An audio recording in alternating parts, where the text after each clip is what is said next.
الحمدللہ دعوت اسلامی کا شعبہ FGRF ترکیہ کے زلزلہ متاثرین عاشقان رسول میں امدادی کاموں کے سلسلے کو جاری رکھے ہوئے ہے۔ اشیاء خوردونوش اور راشن سمیت کھانے پینے کی اشیاء اور دیگر ضروریات زندگی سے متعلق چیزوں کی تقسیم کے بعد ترکیہ کے زلزلہ متاثرین عاشقان رسول کی رہائش و قیام کے لیے کنٹینر ہاؤسز تیار کرنے کا سلسلہ مسلسل جاری ہے، جبکہ کنٹینر ہاؤسز کی تیاری کے بعد انہیں پہلے بھی روانہ کیا جا چکا ہے اور اب مزید کنٹینر ہاؤسز کی تیاری کے بعد انہیں بھی قہرمان مراش کی جانب روانگی کا سلسلہ کیا گیا۔ اپنوں کو خوش کر پاؤں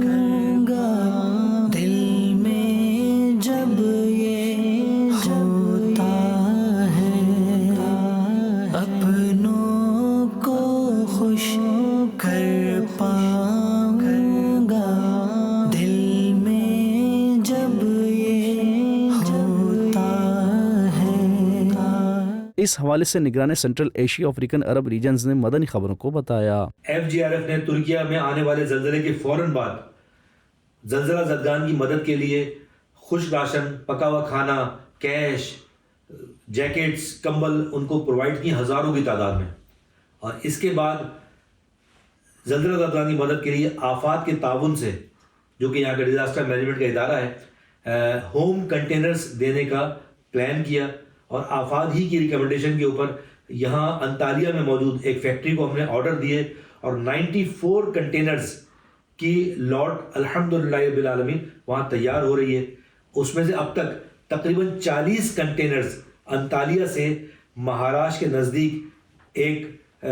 آفات کے ڈیسائیڈڈ پلیس کے اوپر جو ان کا لاجسٹک سیل ہے وہاں پر یہ جمع کر لیے گئے ہیں۔ 40 کنٹینر ہمارے وہاں پہنچ چکے ہیں اور بقیہ 54 کنٹینر انشاءاللہ گریجولی نیکسٹ فیو ڈیز میں وہاں پہنچ جائیں گے، اور تقریباً 2 سے 3 ہفتے کے بعد آفات اس کی مہاراشٹر سٹی میں ایئرپورٹ سے نزدیک ایک باقاعدہ ایلوکیٹڈ پلیس کے اوپر اس کو انسٹال کرے گی اور پھر زلزلہ زدگان کو وہاں پر بسائے گی۔ اللہ تبارک و تعالیٰ ان زلزلہ زدگان کی مدد فرمائے، اور FGRF کے ساتھ جن جن اسلامی بھائیوں نے تعاون کیا ہے اللہ تبارک و تعالیٰ ان کو دنیا و آخرت کی بہترین جزا عطا فرمائے۔ مدنی چینل کے ناظرین، آپ بھی دعوت اسلامی کی دینی و فلاحی کاموں میں اپنا تعاون کرتے ہوئے مدنی عطیات میں حصہ شامل کر کے اجر و ثواب کمائیے۔